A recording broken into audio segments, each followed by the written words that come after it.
So we're delighted that you're here, and we're joined by a very distinguished panel of speakers together, and they're bringing together very diverse viewpoints from across the humanities and beyond. My name is Jane Oldmeyer. I'm the director of the Trinity Long Room Hub, which is our research institute in the arts and humanities. And for those of you who don't know about the Hub, it's this lovely building behind me, just over in front, in Fellow Square, just near the Long Room. And in the Hub we do three things. We celebrate the excellence of the arts and humanities. We promote multi and interdisciplinarity, so conversations across disciplines, and you're going to get a real flavour of that this evening. And the final thing we do in the Hub is public humanities. We really believe it's important to take the learning of the arts and humanities to the widest possible audiences, and obviously events like this are very much part of our public humanities events. This discussion forum now is pretty well established, and I guess some of you are regulars. I certainly recognise some of the faces. But in these discussion panels, we want to focus on topics either being debated by the media or that are relevant to our times, and what we want to do is apply the rich long-term perspectives of the arts and humanities, and to provide a space for respectful discourse that embraces nuance and tries to counteract simplification. So tonight we're doing this in collaboration with Columbia University. You may be aware that Trinity has just started a wonderful new undergraduate dual degree program with Columbia. Any students in the audience on that program? I asked this morning at 9:30, and I know that we've had a really wonderful symposium all day, and some of the students did come to that. But it's also in partnership with the Society of Fellows and Heyman Centre for Humanities Research. And Eileen Galuli was, oh there she is, right in the front row, my counterpart from Columbia. It's lovely that Eileen and colleagues can be with us this evening. You'll see black leaflets, maybe they've all gone, basically our discussions. We've been talking all day about the crises of democracy and cultural trauma. And as I say, it's been a very rich conversation. And tonight we're going to continue the conversation. We're looking at the rise of populist, authoritarian movements around the world. And we're asking why these approaches to government hold more appeal than the status quo. So why this, why now? And it could not be a more timely moment. Obviously, we had our own election, our own presidential election only last week. And I think for some of us it was a bit of a shock to see that we in Ireland, who are sort of holding ourselves up to be a sort of bastion of civility, that in fact we're not immune from this populist rhetoric. And obviously Brexit and all of that entails is literally on our border. And here we are tonight. It's the eve of the midterm elections in the United States.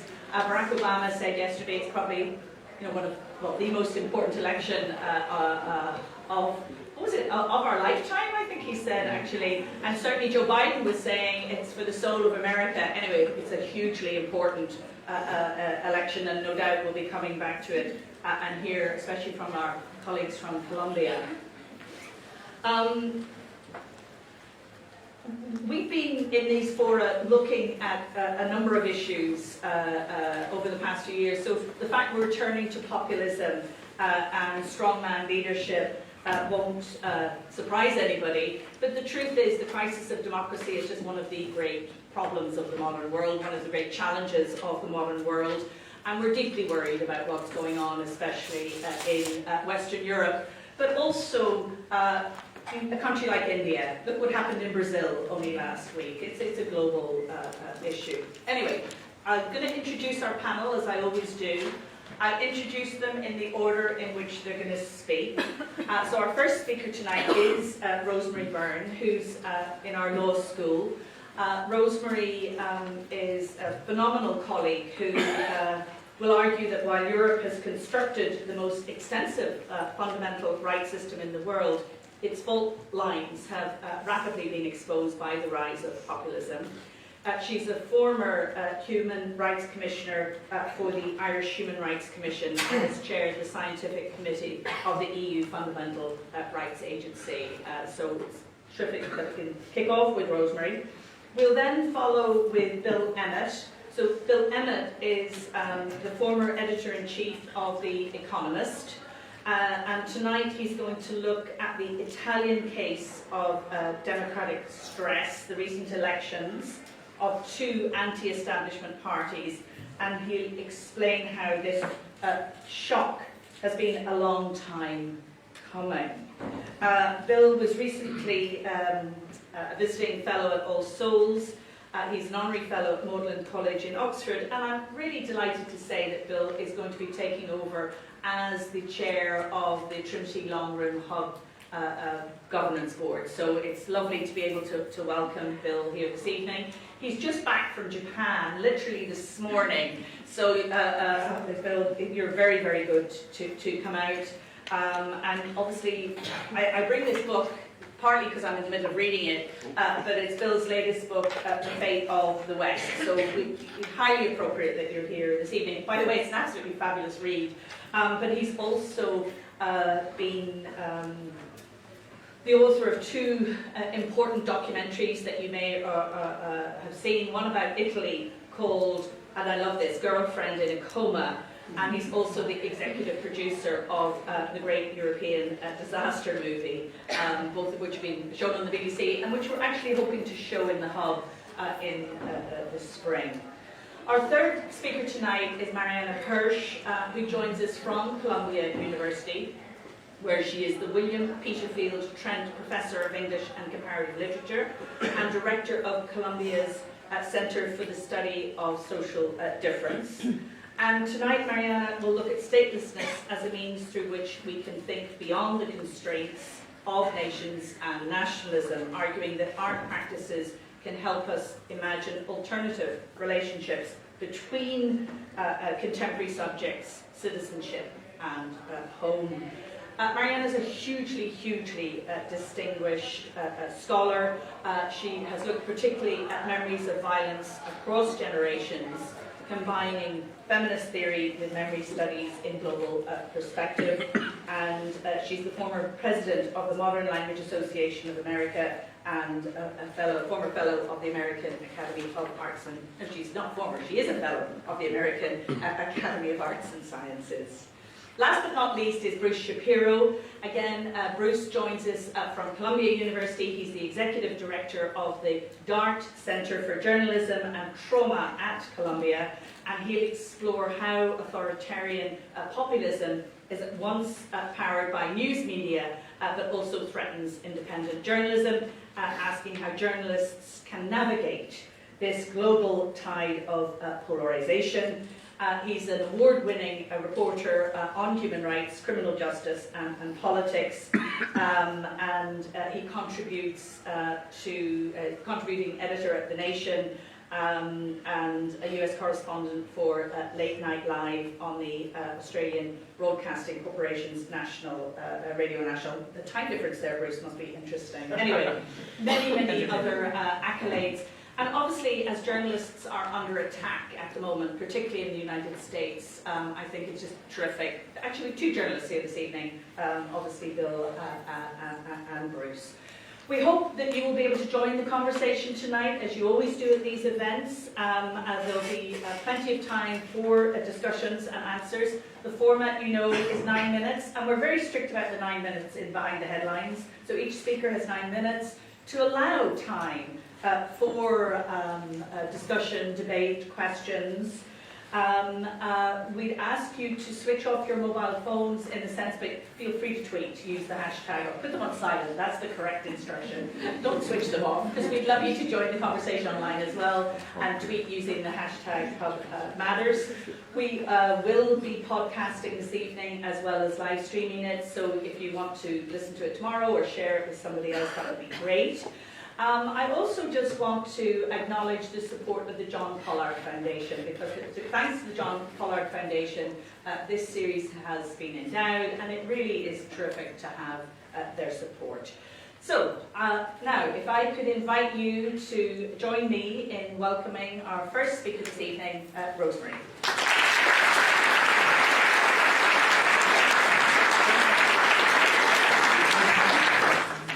Good evening. Thank you for coming this evening. To be honest, as I was arriving and preparing my thoughts, I was wondering why we didn't do this 10 years ago. And that's perhaps because Jane indeed wasn't around in the long room hub at that stage to galvanize everybody with the energy that she invests so wonderfully. But if you look at the beginning of this year of 2018, the Freedom House report came out showing that 71 states within the world were in a state of democratic decline.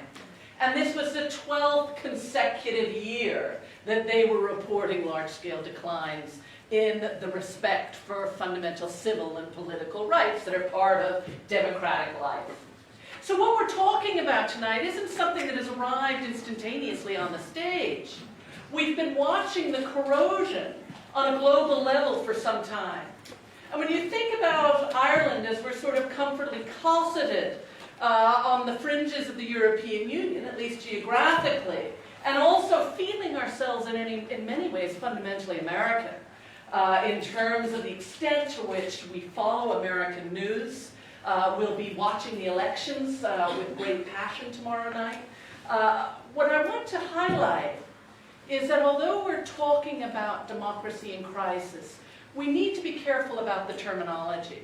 And that if our American colleagues go back to America on Wednesday morning and they're confronted with thousands of triumphant red baseball caps, they may be deeply disappointed. I'm presuming that. They may be disappointed. But that does not make a crisis. A crisis, if we think about democracy, is about constitutional democracy. It's about checks and balances. It's about pluralism. It's about really maintaining a civic space so that actually vibrant political participation is possible.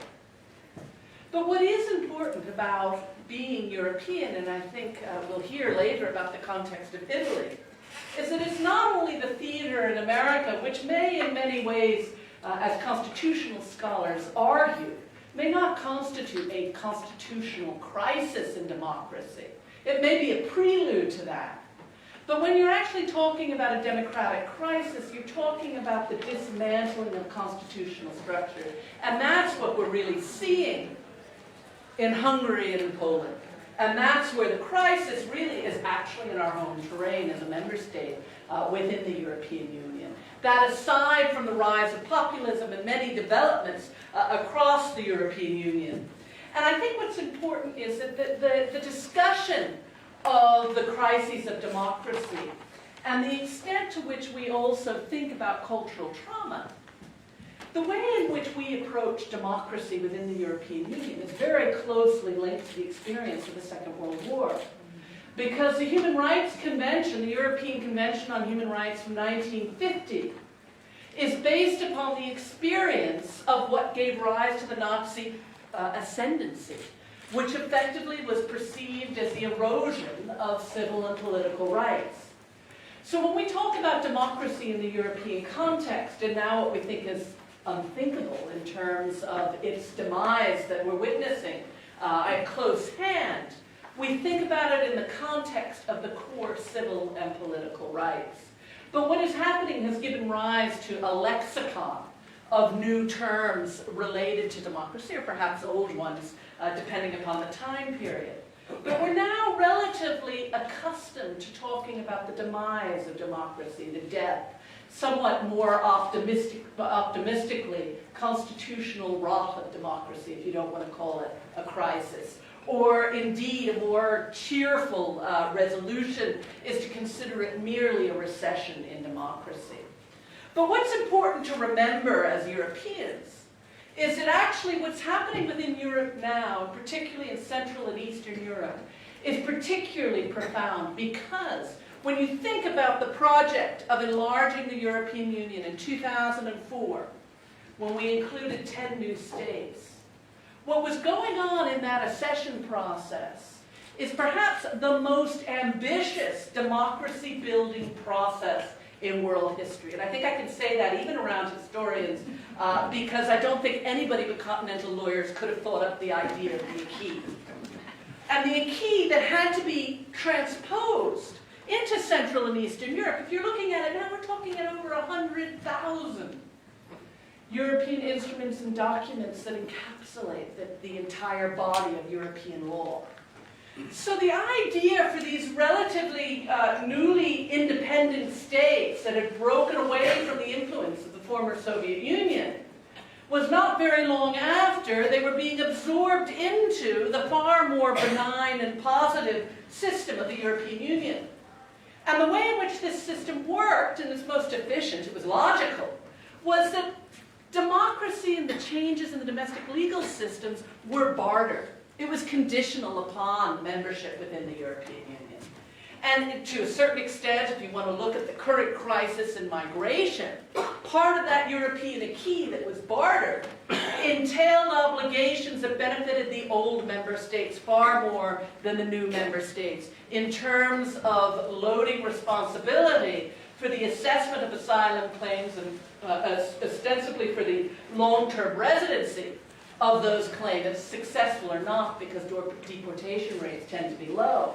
It's not surprising that populism that found as its enemy the migrant, that attacked the elite and external interference in domestic affairs, would end up seizing on the moment of the refugee crisis as a real rallying call to exploit the vulnerabilities of local populations and to gain votes. So I think what's happening in Europe as Europeans should concern all of us, because ultimately this was a project to build democracy that was very different from the kind of which the Americans were exporting through aid and diplomacy. And it was a project that, back in the era, if you think of kind of the romantic vision of liberal democracy after the fall of the Berlin Wall, back in that time period, there was no effective contingency plan because it was unthinkable that we would watch the kind of decline of democracy and closure of civil society space that we're seeing in what was then the new member states. That we're left with a very clunky system that contains only effectively the nuclear option. So that the limitations of the European system were partly bred from the emphasis on civil and political rights, and also from this technocratic legal approach to building democracy. You require states to import your laws, you send over civil servants to advise them on how this is done, you give some funding to civil society organizations, but this dull technocratic process was fundamentally bureaucratic. It was revolutionary, but it was bureaucratic, and we're now seeing the limitations in terms of the extent to which it succeeded in creating the broader values of democracy that have been quickly discarded. And if you listen to Viktor Orban, when he talks about democracy, he explicitly states that it's distinct from the methods and principles of that organize liberal societies. So our model that we have exported and effectively bartered in the process of accession has been reformed, deformed, some would argue, and ultimately rebranded. So I'll end with my great timekeeper there in front of me by saying that when we look at the American elections, we should also remind ourselves that what's happening in Europe is very significant, and as European citizens, we have a responsibility to follow that and to indeed learn from the lessons of what was a great pilot project in exporting democracy. But as we see, those undercurrents are in the West, as they are in the East, and I think we'll hear about what's happening in Italy next from Deborah. Thank you.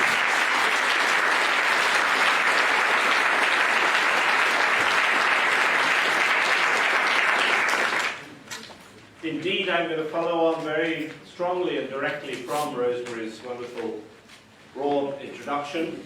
And I'm delighted to be here in any case, by the way. I'm delighted to be able to play a role at the Long Room Hub in the future.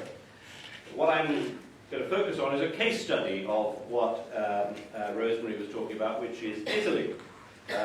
Why Italy? Well, there are several reasons. One is that in March, Italy became the country in Europe in which populism, in Western Europe rather, in which populist stroke nationalist solutions actually had a huge impact. Namely, it formed a government after an election, winning more than half of the seats in Parliament. And now that populist nationalist government of two parties has support in the opinion polls of more than 60% of the population. As Rosemary rightly said, if that's a crisis of democracy, then we must be looking at it in the wrong words. This is a triumph of democracy in many ways, and that's what I'm going to try to explore. Why am I talking about Italy? Well, actually because 17 years ago, in 2001, Italy elected the great populist innovator of Western European politics, a man called Silvio Berlusconi, to be Prime Minister, in fact, for the second time, but then to dominate government in Italy for the ensuing 8 years. He was Donald Trump before Donald Trump in all sorts of ways. And why did I get interested in him? Well, when I was at The Economist, we did a big investigation of him. We said some disobliging things on the eve of the election, saying he was unfit to run the country. And his response was to point out the well-known fact that The Economist magazine is a bunch of communists. And his newspaper, Il Giornale, or his family's newspaper, Il Giornale, proved this fact by putting my picture on the front page and pointing out that I look like Lenin. So you see, a revolutionary figure stands before you, seeking to overthrow the constitution of the country. So come forward 17 years and you've got another populist government in Italy, another government that is hard for outsiders to understand, since none of us could work out why on earth Italians elected Silvio Berlusconi repeatedly and why he was so successful in doing that, since he seemed such a shamefully vulgar and actually in many ways incompetent prime minister. But here we are. We have a coalition of the Five-Star Movement, a movement formed by former comedian Beppe Grillo only 9 years ago,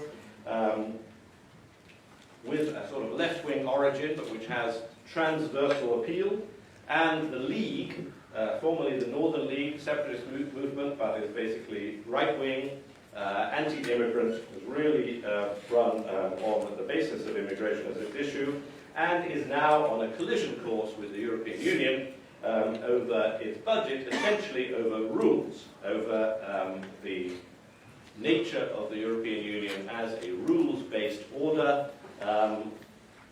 run by unelected officials, as people in my country say repeatedly when they're arguing for Brexit, and that will feature, I think, as the crisis, or at least as the collision course develops.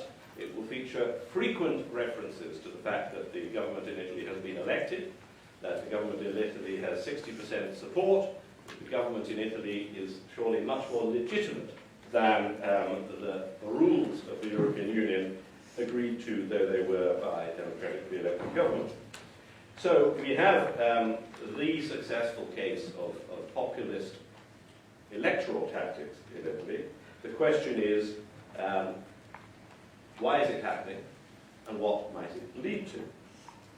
I think in many ways we should see this as a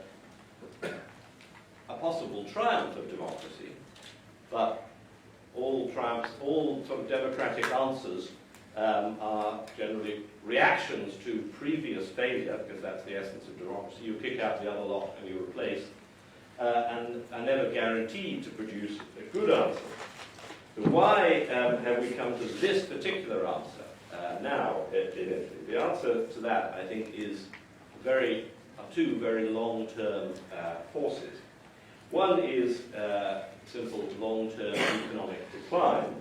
Italy is one of the few countries of the Eurozone that whose GDP remains below the level it was before the global financial crisis in 2008. Household incomes have been depressed throughout that period, and the country's been suffering essentially a brain drain and emigration, the absolute reverse of the historic emigration of relatively poor and uneducated people 100 years ago.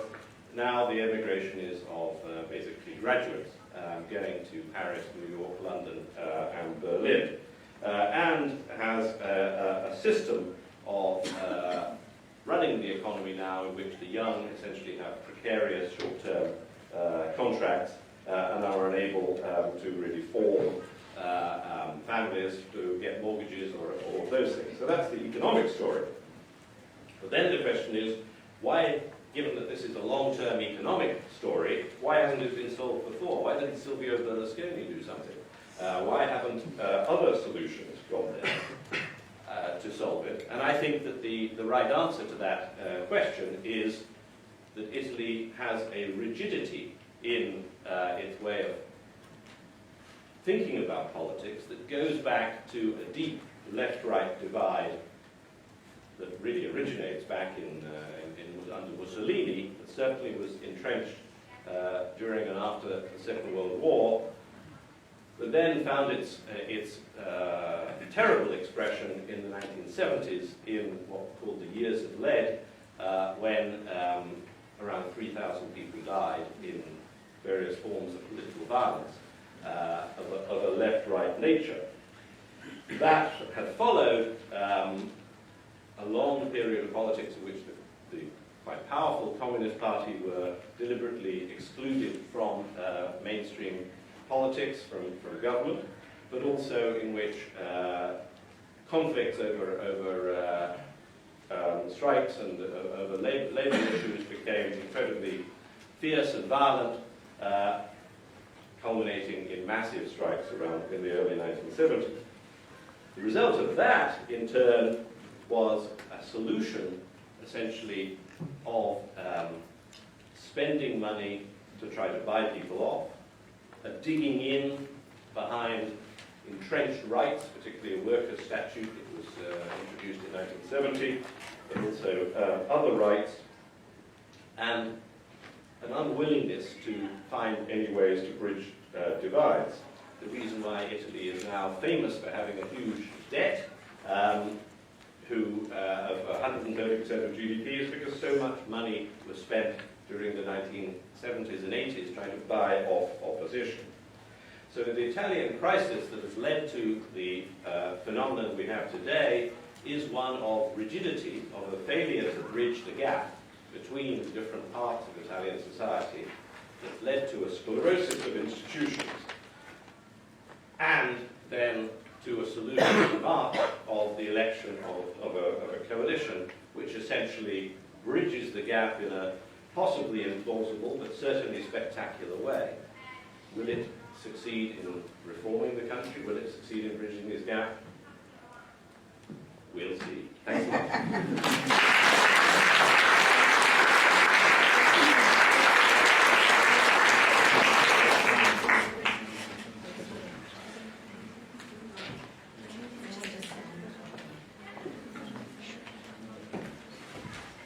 Good evening. Thank you so much for this invitation. It's really a pleasure to be here. My topic tonight is the crisis we are calling statelessness, migration, refugeehood. And my question is, what can art do? And I'm essentially going to talk about two art projects. Am I pointing it in the wrong direction? Okay, thank you. Okay. So what we're seeing on the screen is 7 figures who attempt to move from left to right, but they're immobilized, they're pulled backward, they're hunched over under the weight of the objects that they carry. And we see here not just uprooted trees, but houses, household objects, windmills, entire villages. Though the momentum points forward, they're slowed by a burden that they cannot seem to shed. They're the victims of expulsion, They're refugees who are stalled, they're immobilized by the weight of the past that they carry. They're in a stateless state of suspension, one might say, much like the ever-increasing number of stateless people across the world whose lives are unbearable, even as their fates are uncertain. But how can this work? How can other works of art like it enable us to understand or even to address statelessness, its daily textures and affects? What can art do in the face of statelessness as a crisis of democracy? Mirta Kupfermink, the artist of this work, is the daughter of Holocaust survivors from Hungary and Czechoslovakia. She was born and raised in their refuge in Argentina at a moment when continual authoritarian repression and economic crises occasioned further exile. In Kupfermink's iconography, uprooted trees signify removal from home and a violent break in community and continuity of genealogy and generation. Absorbing nourishment from the soil, trees contain the knowledge of the past and carried into the future, but as you might imagine, if trees are uprooted for too long, they will die and they can obliterate generations of history and memory. And yet, when the work is animated, as you see here in an 11-minute video version, and you're only going to see a couple of minutes, but it's available on Vimeo, and it's called En Camino, on the road. So when the work is animated, something else happens here. And I'm sorry you can't see the whole thing tonight. Carrying suitcases and bags and trees and other objects, these animated figures seem freer. They're more playful. They're more whimsical. They morph into hybrid mythic creatures. They morph into Hebrew letters. They float into and out of books and pages. They walk up and down a ruler. They emerge from a coat pocket. Hebrew letters multiply. Torahs walk forwards and backwards. Despite their seemingly unrooted freedom from gravity, however, these characters do remain trapped in the pages and the repeated gestures of an ancient Jewish scenario of expulsion and exile, a story that is written about, for, and against them. And yet, while the original etching evokes memory as an overwhelming, as a paralyzing burden, the video is animated by a kind of surreal humor and incongruity. Here, the artist grants her characters shapes that can be arranged and rearranged, thus mobilizing multiple potential histories on the threshold of what I see as more open-ended futures. And I'd like to suggest that as viewers, we are invited to share in this potentiality. You see the whimsical whimsy here. That we're invited possibly also to reimagine statelessness, citizenship, belonging, and home. So despite the horrendous conditions of loss and negation that we're currently witnessing in refugees communities all over the world right now, I want to suggest, and I'm inspired by this work in Camino, I want to ask really whether statelessness might be claimed as a means to think outside of and beyond the unforgiving strictures of nation states and the citizenship they can grant or remove. I want, and beyond also the catastrophes that nation states cause and endure. Clearly, stateless people depend on nation states for legitimation and even of survival. And yet I would not want to concede the possibility of at least imagining a space outside of the state and national belonging.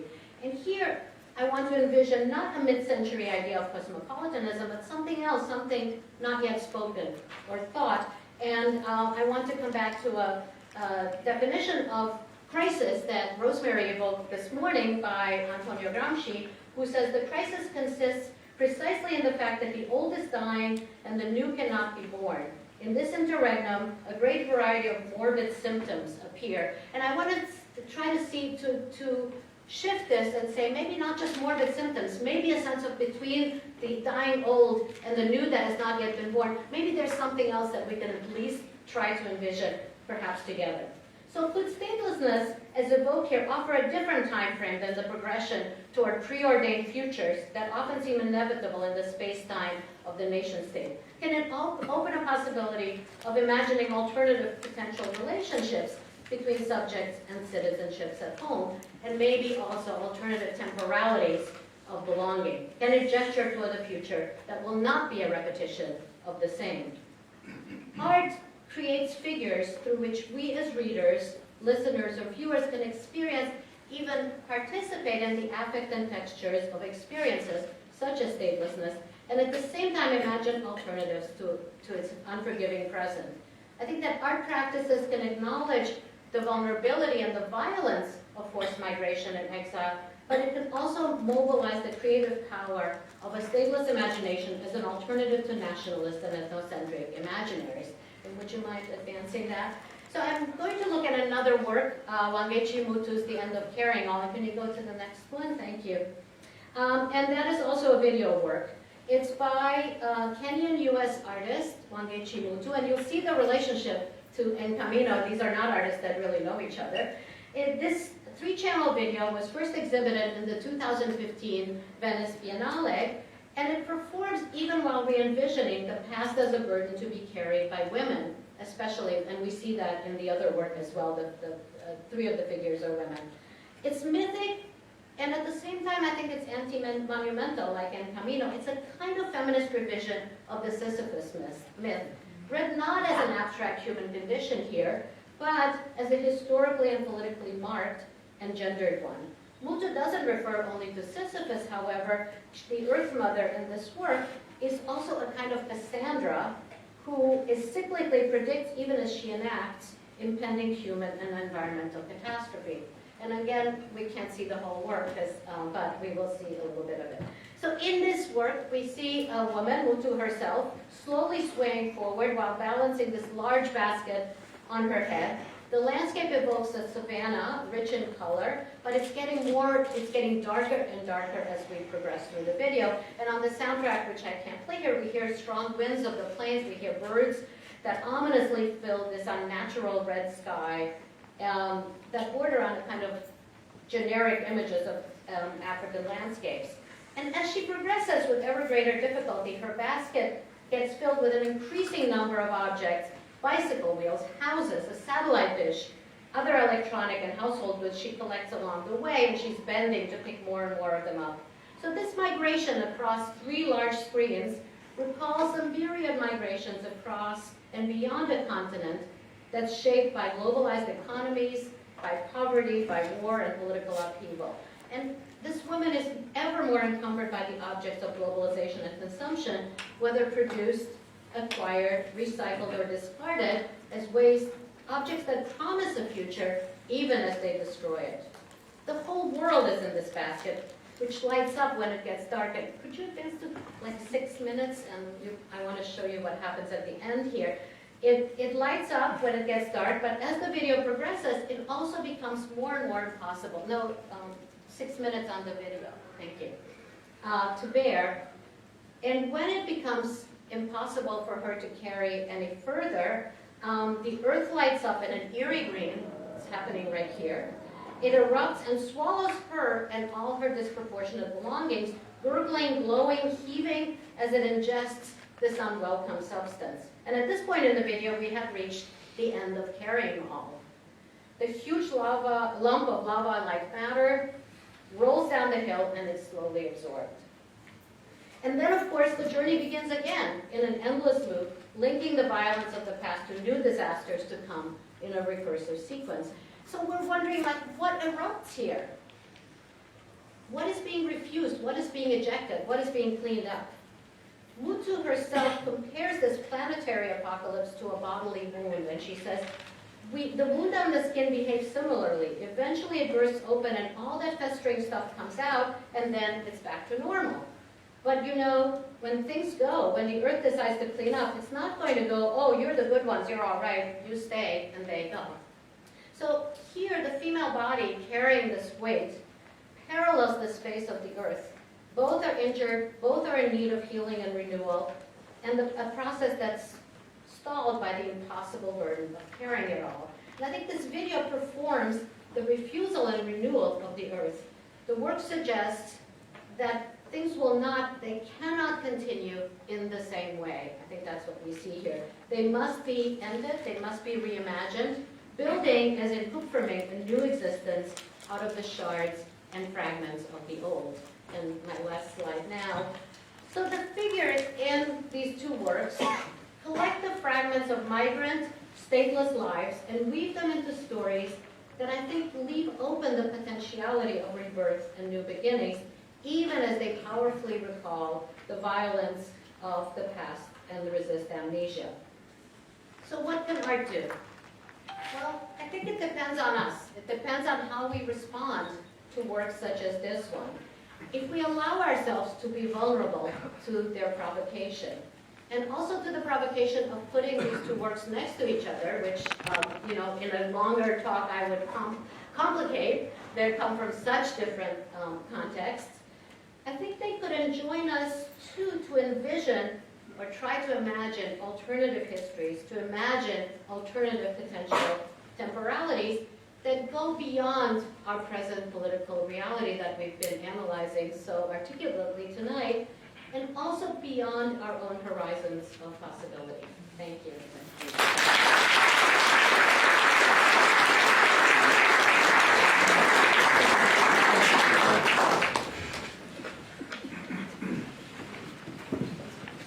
Okay, I'm Bruce Shapiro.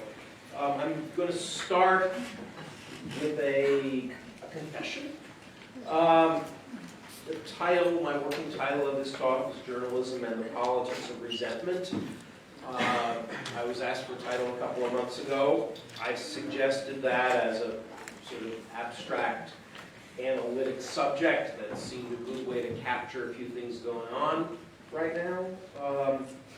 It's not that way anymore. I'm speaking to you tonight as a journalist, 3 months after a grievance-filled gunman invaded a newsroom in Annapolis, Maryland, killing 5 local reporters and editors.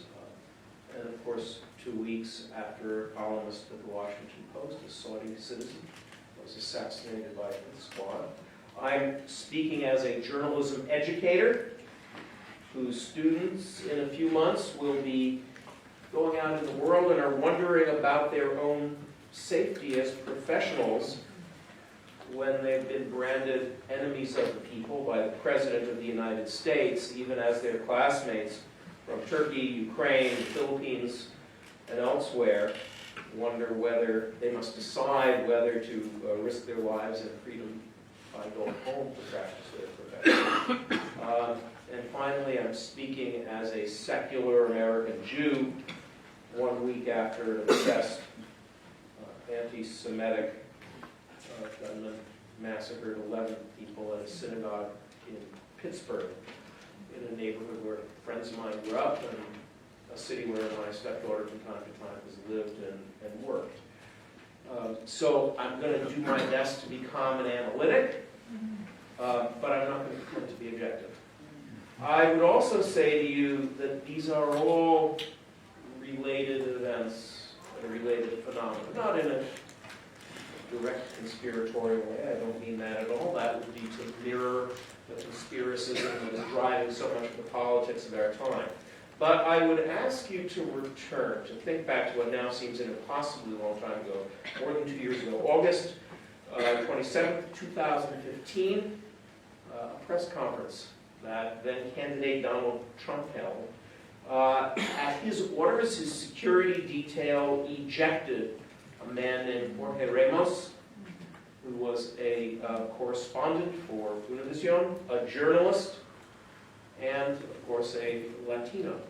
This proved a prophetic event. This was the first time in the Trump campaign that violence was directly invoked at the then candidate's direction. This was the first time in the course of the Trump campaign that journalists were explicitly attacked. And of course, it proved a prophecy of what has now become an obsessive trope of American politics, the scapegoating of Latino immigrants and migrants. This dual scapegoating, at once of immigrants but also of journalists, is central to the authoritarian populism that we are seeing rise in the United States and around the world. Authoritarians have never much liked journalists, but it is a little different now from other eras. Because of social media, authoritarians as well as oligarchs, as well as narcos, as well as terrorists, can all speak to their followers directly over the heads of news professionals, where in the past, in all kinds of conflicts and in all kinds of situations, all sides needed journalists if they wanted to tell their story.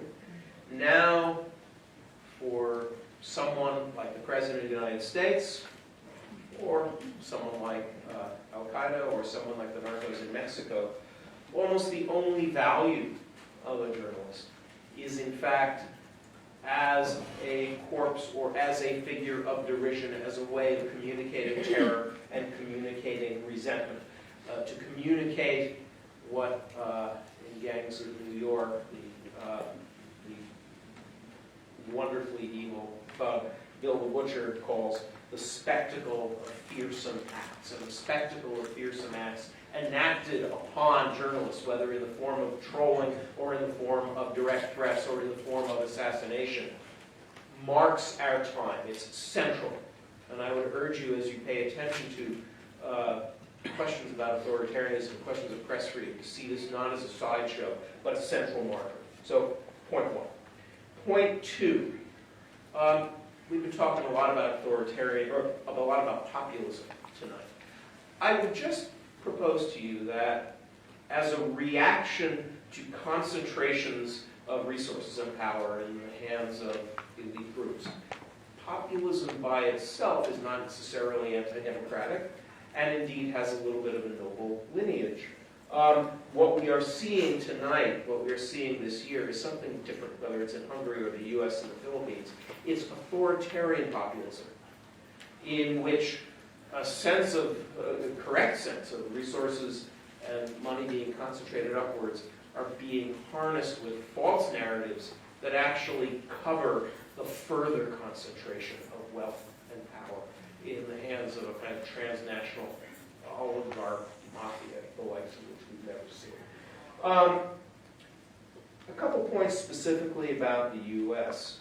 What we are seeing now in the U.S. is not an entirely new phenomenon. Violence against journalists is a little bit new.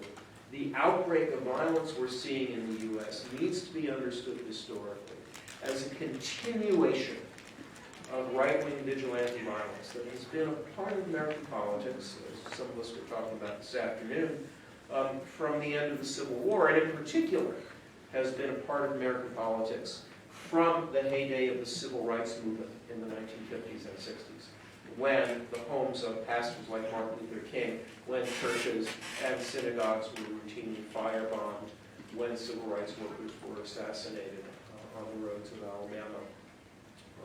This is not new, and it has periodically welled up in American politics. We saw it in the 1990s with right-wing militias and with the Oklahoma City bombing. We saw it with abortion clinic bombings in that same era, and indeed some of the same actors were involved. A man like Eric Rudolph was both an abortion clinic bomber and a bomber of internationalist and events like the Olympics in Atlanta.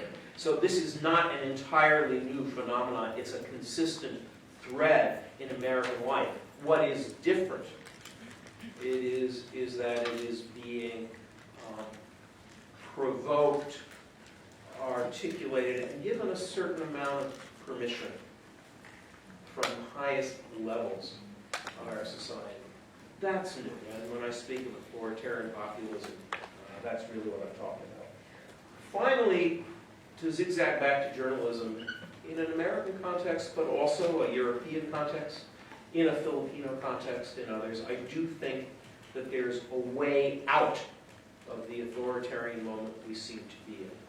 First of all, the way out is simply to remember. Certainly in the U.S., we have overcome extraordinary periods of violence and resentment politics. We overcame segregation in my lifetime. Here in Ireland, in just the last couple of years, your politics changed so radically that you led the world with a marriage equality referendum and with the repeal of the 8th to processes, not only results, but processes that have been enormously inspiring to us in the US and in other countries.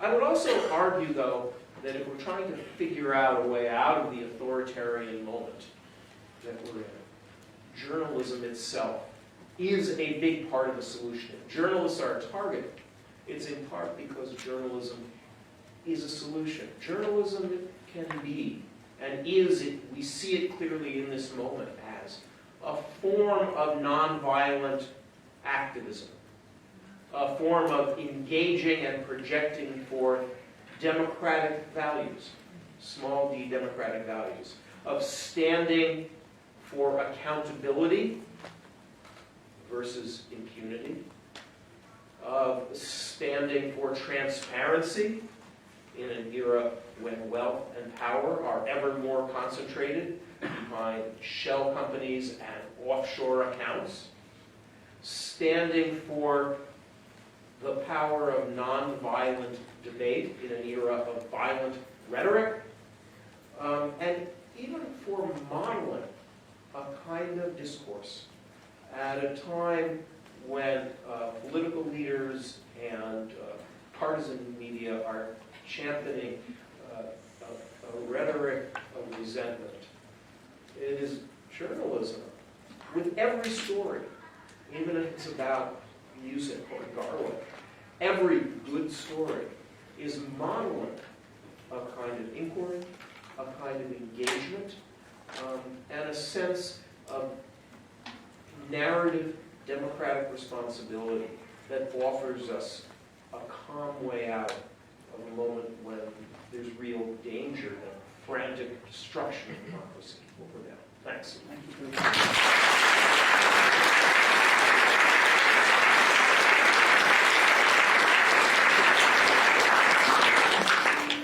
Four absolutely wonderful presentations. Our speakers were very disciplined with their time, which is terrific because it means that we've got probably a good half hour for Q&A. The routine is, as usual, we have mics in the room. We'll take 3 or 4 questions, and I would invite you to identify yourself, if you wouldn't mind, and also to keep your question direct and brief. So I don't know if we could put some hands up to get a sense of where the questions are at. Who would like to kick things off? Eve, just there. Another hand, and then we've got one at the front and one in the middle here. So please, sir. Hi, my name is Edmund Heaphy. I'm a journalist. Just a question directed at Bruce and maybe Bill too, about the extent to which you think US media outlets are failing to some degree in their approach of covering Trump and this rise and linking to debates between, calling something a falsehood over a lie, or even more recently like racially tinged over racist, and whether you think they need to change their approach. Thanks very much. I think with one guy at the front, and then there was a gentleman in the middle. Yeah, please. Brian again. I'm a former professor of Greek and an ancient historian in this university. I think back to the past of Greek history and authoritarian figures that arose. There's a long history of it. They arose always for some previous failure. And amongst all what we've heard tonight and all the books, and Donald Trump has surely had one excellent effect on the world, and that is to produce more or give rise to more good books about democracy than we've had in many a year. In all those cases, it seems to me there hasn't really been a confrontation with the question of how has liberal democracy failed. It has to have failed in some way, and I don't really see a large enough confrontation with that question, and I just wonder what the... Yeah, I think maybe all of our panelists might want to respond to that, Brian. And then the gentleman just here, we'll have to pass the mic in to you, sir.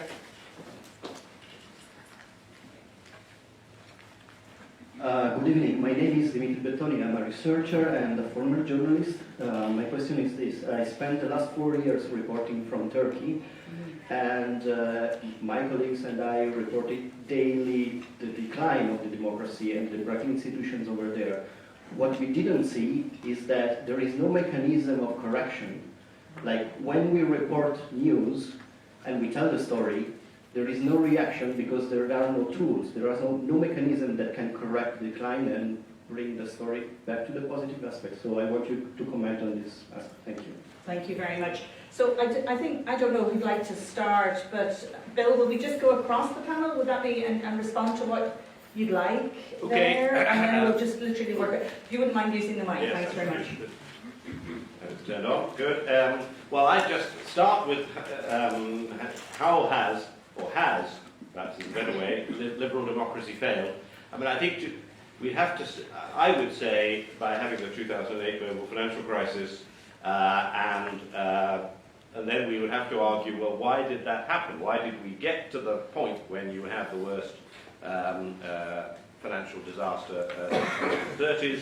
And that would be a question which would have national characteristics to it. It would have Irish characteristics, it would have Spanish characteristics, it would have American characteristics, but really, if there is alienation in some countries, it is because of people thinking, this system hasn't served me very well, and I don't hear in the last 10 years any good alternatives. So therefore, why not try snake oil? Why not try an authoritarian figure? Why not try this? Why not that? So I think that is the basic answer to that. I'll just quickly say, because I think I ought to say, do I think the US media has failed to cover, but I think Bruce will have a much better answer to this. I don't think the US media has failed to cover this at all, actually.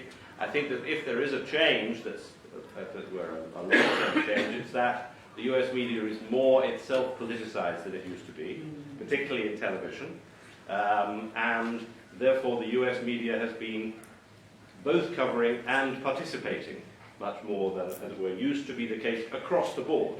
Always it's the case in parts of the media, just as it is in the British media or in the Irish media or any other. But I think it has become much more across the board with participation. I'll stop there. Thank you. Marianne, do you want to? You don't have to. Let me just say a couple of things about the arts in the failure of democracy. So it seems to me that one of the things liberal democracies protect is freedom of expression and freedom of the arts. When liberal democracies fail, sometimes people fall back on artistic production because it seems to be the only space where there might be a possibility either to think our way out, possibly also through, because art is unverifiable, and it's often not about truth, it's about lies, it's about imagining counter-truth or counterfactuality, and that can give you a great freedom. On the other hand, artists are also dangerous in autocratic systems. They're censored, they're jailed, they're eliminated, they're exiled. So when I ask the question, like, what can art do? It can do things, enough things, that it's considered too dangerous to tolerate. And I think that's the moment of real failure. I want to speak first to our colleague from Turkey, because you asked a profound question. What to do when there's no mechanism of correction? And I suppose my answer is I don't know. And that, in fact, it is going to be up to the generation of young people who are here, facing a new set of political and, to a certain extent, technological challenges that make this difficult, to figure it out. And I don't mean that lightly. The history of journalism is one of encountering new forms of abuse of power and having to figure out new ways of telling the story, of encountering new kinds of abuse of human beings and finding ways to document and narrate stories that are very difficult to hear. And of getting around dictators in different eras and getting around autocrats. We don't have the answer. I am confident that we will get there. Liberal democracy. This will lead me then to a question about the US media. So, has liberal democracy failed? Well, we don't know. We don't know the end of the story yet. Hope not. But we do know that there have been over the course of the last decade and 15 years or so, a number of betrayals of the social contract around the world. In an American context, I think of the war in Iraq, our own economic crisis in 2008. In a European context, you think of the 2008 crisis. As someone who studies, and in the global context, we think of institutional sex abuse. It's not just governance. There are all kinds of ways in which fundamental social contracts have been betrayed over the course of the last 20 years. I spend, my day job is thinking about trauma, and people respond to great betrayals, sometimes by disengaging through numbness, or by going the other way through intrusive, obsessive fixation, or by swinging between those two. Unless there is some attempt at accountability, people get stuck in post-traumatic responses. And I do think that where liberal democracy has failed is in lines of accountability. Certainly in the US, we failed at establishing lines of accountability for torture. We failed at establishing lines of accountability for the economic crisis. And today we are failing to establish lines of accountability for massive offshore assets, right? So this is, if I were to point to roots of the crisis, I might point there. American journalism and Trump. Look, Trump poses a fundamental challenge, first of all, to a definition of what's news. We tend to define whatever the President of the United States says, as journalists in most countries do, and what leaders say is newsworthy on its face. What you do with a guy who lies with every other breath, and how you engage with that as a matter of journalistic responsibility, is a big challenge. How you don't have the news simply dominated by the president's version of reality, but try to engage with the reality of migration, the reality of a very dynamic political situation. That's a big challenge. I think that American journalism has wrestled with it, some places better than others. It has changed television news very dramatically, particularly cable news, which now is a completely polarized zone in which professional journalism is more and more marginalized. On the other hand, online journalism and the big news organizations have really beefed up their muscles in an investigative way. We have the rise of nonprofit investigative centers, which have done a tremendous amount to begin to lay out some of these lines of accountability and to establish new narratives around these issues like migration. So it's a complicated picture. Thanks. I'll only add one additional point, and it's to be a bit provocative, because I think if you look at where have we failed, I think one of our failings in past, but also currently, is the vilification of populists. And I think, in a way, it's kind of, being the mother of 4 kids, it's kind of like teenagers. They may drive you crazy, but they usually have a point. In fact, they almost always have a point. And I think when you think about the point you're making about social contract, if you read the media, on Poland, you'll get very little coverage of the measures that they've introduced to combat extreme poverty in children. And yet, this program that they've introduced in 2016, I think you would get votes in any corner of Europe if the simulations that they can reduce extreme poverty by 76% for children actually occurs. So I think it's very easy to, we're going to talk about xenophobic Poles with their primitive faith. And I think it's very easy to fall into that pattern, and yet actually underlying, I think the compelling cause for many voters is this breach of a social contract. And I think in Europe, and a great, wonderful thing about Europe, is that it's actually economic and social rights are part of our expectation of that contract. So I think that's one area where we could do better. And I think given that the target for populists is elites, I think we really need to work at being more open and looking at what the root causes are and respecting the integrity of people that vote in ways that we don't agree with them. And I think that's a real challenge. But I think it's important if we're actually going to move democratic dialogue forward. Great, let's take we'll get a microphone to you. There you are. Have we another hand so we can get right at the back, Eve? In a minute, please go ahead. I'm afraid my question is in journalism as well. Could you give your name? Oh, sorry, Peggy O'Sullivan. I'm a member of the public. That's lovely.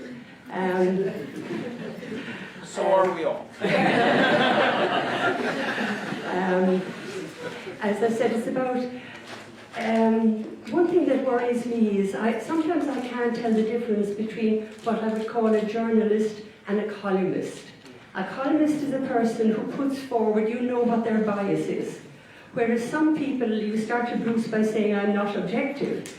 You know, to me, a reporter, I expect to give all the sides without me being able to suss which side they really, really are on. And I can't find a journalist, basically. So that's my question is there a difference between a columnist and a journalist? Thank you very much, Peggy. I think there was somebody at the back. Please go ahead. My name is Una Hennessy and I work in a national school.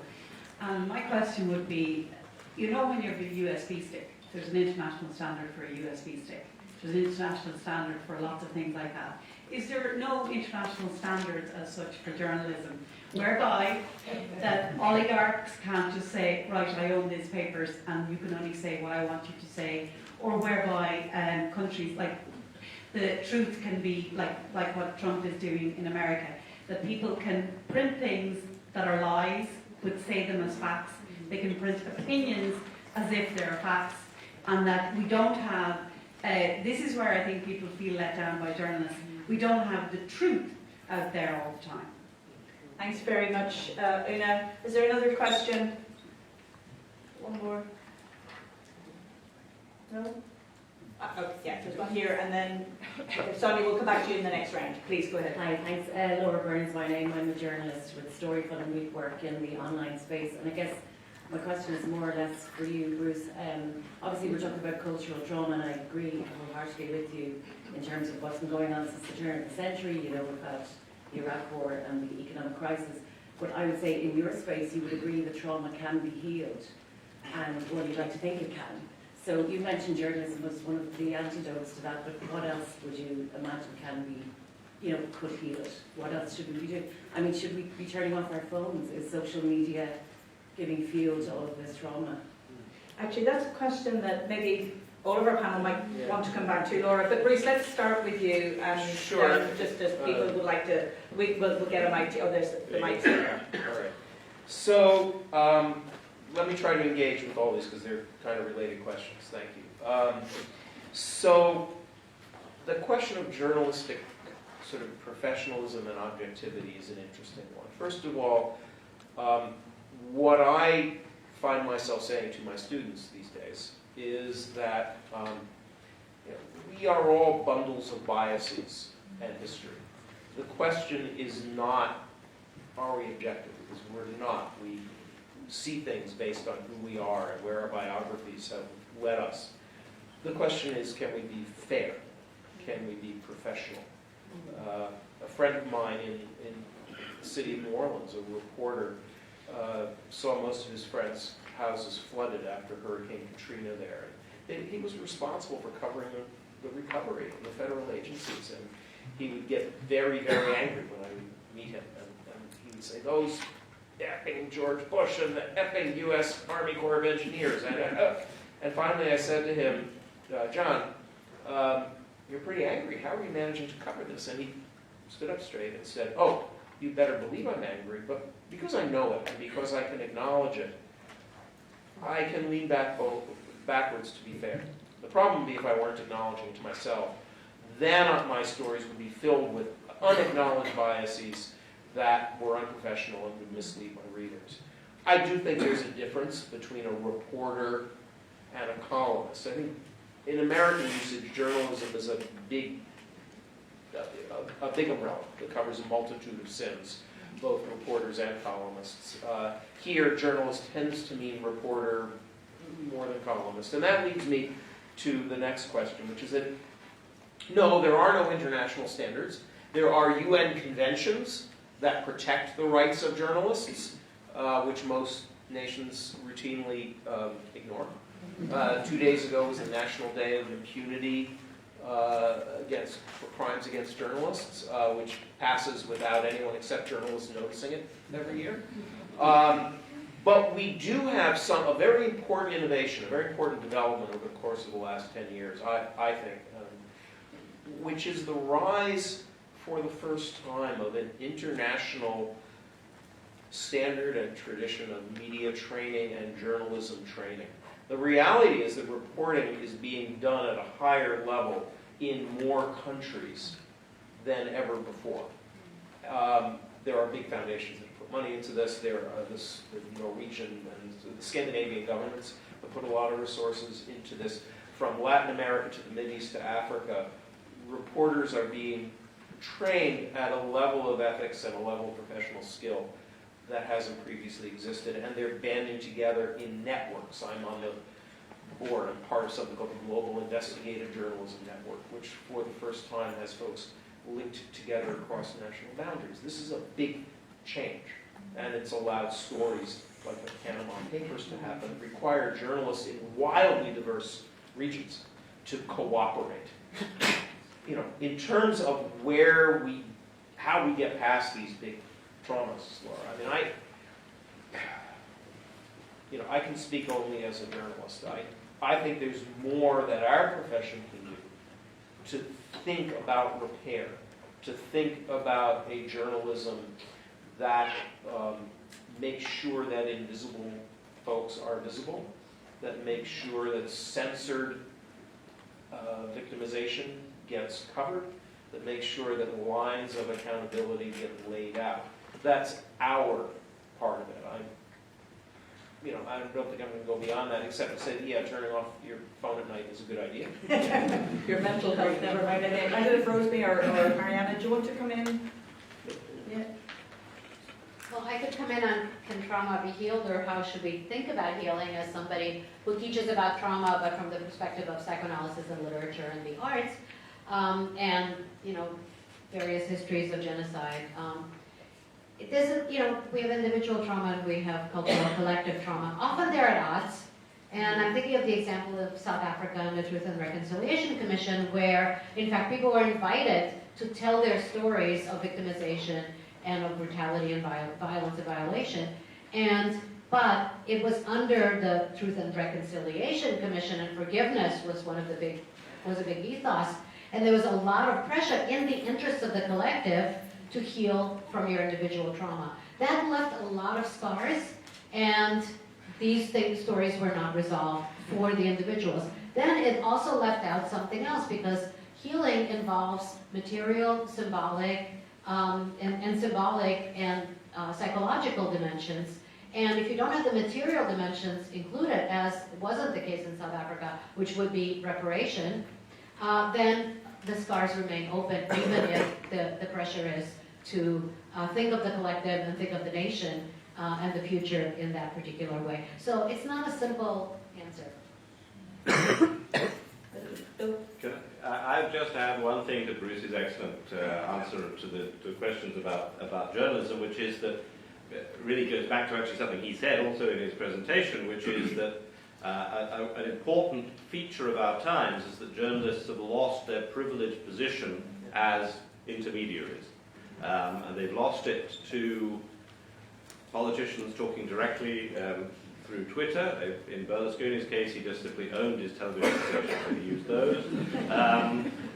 They've lost it to that, but they've also lost it to all of you communicating through social media. Also to experts writing blogs, to people publishing of all kinds. The definition of a journalist has never been harder, really, to pin down, just as the definition of publishing has never been harder to pin down. So in that, and at the same time, the business models of a lot of traditional media have been shot to hell by this whole process. So I think it is a complicated issue now. It's sort of democratization.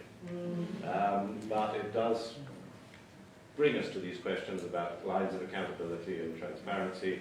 To me, in the end, the ultimate thing that a journalist needs to be is open and honest about who he is, where he's from, what's his framework, or her framework, and so forth. Honesty is the key thing, and obviously fairness is the other. Okay, so there's Stephanie at the front, Sonia, so there's two in the middle at the back. Let's start with Stephanie and then we'll come to you, Sonia. So if you get the microphone moving back, and then the gentleman who's behind Sonia. Please, Stephanie. I'm Stephanie McCurry. I'm a historian from Columbia University. So one of the things I'm completely relieved to hear popping up in these comments is the reference to the other crisis. So behind the headlines today, the crisis is the crisis of democracy. But behind that is the financial crisis of 2008. So when we have a conversation in this room about the failure of liberal democracy, we are also having, we are also simultaneously having a silent conversation about the failures or consequences of consumer capitalism or of market capitalism and its unregulated expansion in the early 21st century. And one of the things that really hits me about this, what is so difficult right now, is we lurch from one crisis to another, but they're the same crisis. It's a delayed response. Certainly in the United States, I think Trump is a delayed response to the failures of the government's response to 2008. And these are not different things. These are the same thing, and they're sequential, but we are so under threat and so afraid about Trumpism and about populism and about whether that fake appeal to the poor works, why it works, right? Where again, you're right, there's always a truth there, and the truth there is that the Obama regime, for reasons I do understand, bailed out the banks and left ordinary people out to dry, and they still hold a grievance about that, and the rich got richer. It is all true. It's a crisis of economic inequality in the United States, and that's a crisis of democracy. And the United States might not be the worst in the crisis of democracy yet, I completely agree with you, but I think it's one of the worst in the failures of the crisis of equity, of income inequity. So I think one of the things we have to think about is how hard it is for us to talk about these things at the same time. Why do we talk about politics and economics as separate things? We shouldn't be. Liberal democracy and market capitalism or consumer capitalism, those fates are related. They came up together. They're going to go down together. It's hard. I think a lot of the reason that Trump got elected is that people, that for a moment after Obama in the United States, they could think, well, they're so disappointed by what the Democrats were able to do. What difference does it make? Those people don't have working people's interests at heart. We've had a big comeuppance in being reminded of what an imperfect government is, an imperfect Democratic party-dominated government is better than an untrammeled Trump Republican government. We got a comeuppance, but the reason that people were willing to let that happen, I think, had to do with those betrayals and abandonments of 2008. And I actually the only thing I'm kind of putting out on the table is why do we find it so hard to talk about these as the same thing? Why do we separate them? Thanks, Stephanie. Sonia. Hi, I'm Sonia. I'm Hetner. I'm a PhD candidate in the School of Law. And while I might have many questions, I just want to focus on this one aspect. So I think in many of the speeches or talks today, I had the impression that everybody focused on democracy in relation to statehood or in relation to states. But then we watched this wonderful video that Professor Hirsch showed us tonight of the 7 people burdened by their roots. And at some point, one of the figures was even dancing, and then Professor Hirsch said, well, can't we think outside the boundaries, perhaps of states? Or can't there is a reality of life outside or beyond the state for so many stateless people? And I was just wondering, could you maybe comment on the possibility of democracy beyond the state, or even perhaps irrespective of the state, given that we've been talking about authoritarianism today? It's a really hard question as well. There's some crackers coming. The gentleman behind you, Sonia. Yeah. And this will probably be the last one, please. Okay, Tom O'Connor. Stephanie actually more or less asked my question, so I'll just ask in a slightly different way, and that is liberal democracy a privilege for the middle classes who know how to use the system, and then get surprised when an alienated working class facing precarious employment and a lot of financial bad conditions use populists as a stick with which to beat the middle classes. Right, thanks, Tom. I'm conscious of time, so we're going to end the questions there. Rosemary, can we start with you and just work our way across? Well, quickly, I agree completely with Stephanie's comment about the emphasis on civil and political rights at the expense of looking at the underlying issues, particularly of inequality. And even if you look at the approach in international law for the protection of economic, social, and cultural rights, it creates a sort of very low minimum threshold, but it permits inequality to run rampant. Inequality is not something that the international community has taken any great measure towards. I think also the problem that you have is just within the history of Europe and the United States, a more extreme example, that economic rights just haven't been protected. The European Convention was really about civil and political liberties.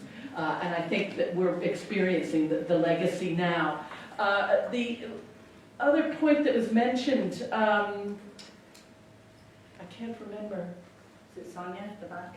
Sonia, about statelessness. All I was going to say on that is I think what this experience has shown us within the European Union is the strength of people's attachment to their national identities and the extent to which, within a 6-month period of time, all these states in the Schengen area were willing to close their borders, and as Juncker said, they were willing to actually collapse, because you close those borders, the internal market basically is gone. And so that vision of Europe was ready to be sold out really over an issue of border entry. And freedom of movement is really the great benefit of the European Union from most of the citizens when they're polled.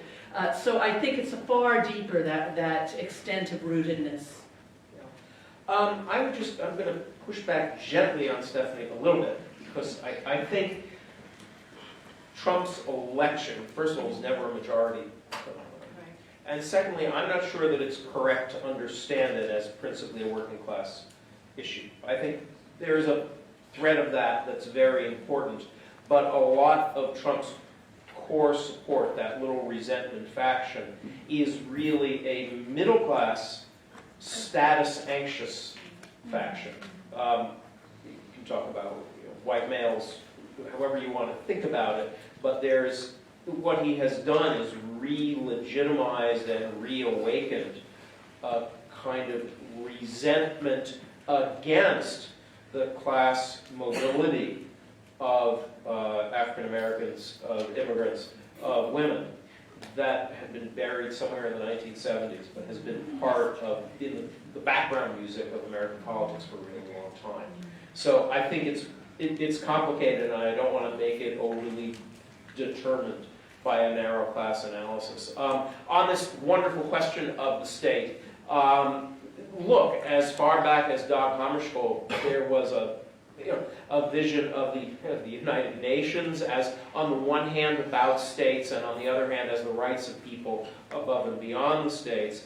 And I think your generation is in many ways a global generation in communication and culture, in ways that we don't know where it's going, but it's very exciting. I would say, though, and here I agree with Rosemary, that if by a kind of international mechanism we mean a technocratic Europe rather than a visionary Europe, technocratic elite regimes do provoke resentment when they fail, or when they are challenged. And I think that's there's an important warning there, that if you want to be an internationalist, please do, but don't think of it in narrow technocratic terms. Think of it as something to address problems in people's lives and to engage them in a democratic way.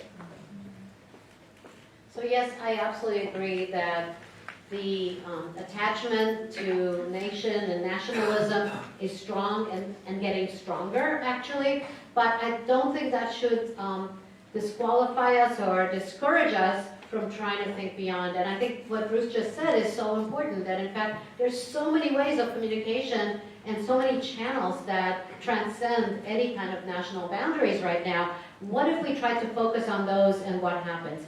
I do think that the Wangechi Mutu video shows us the failure of consumer capitalism and economic inequality in the objects that this woman carries that actually then drown her. And these are the objects that promise progress and promise prosperity, but they only lead to failure. So I think we absolutely need to put together the economic with, the economic has to be central here. But I think that we need to try to think beyond the idea that democracy is something that we gain and that we have and that we then possess.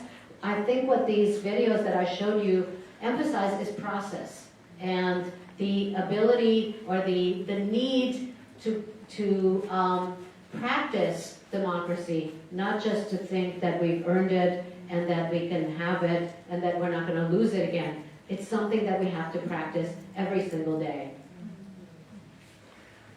Well, I would just finally say that absolutely I agree that we have to not separate these things.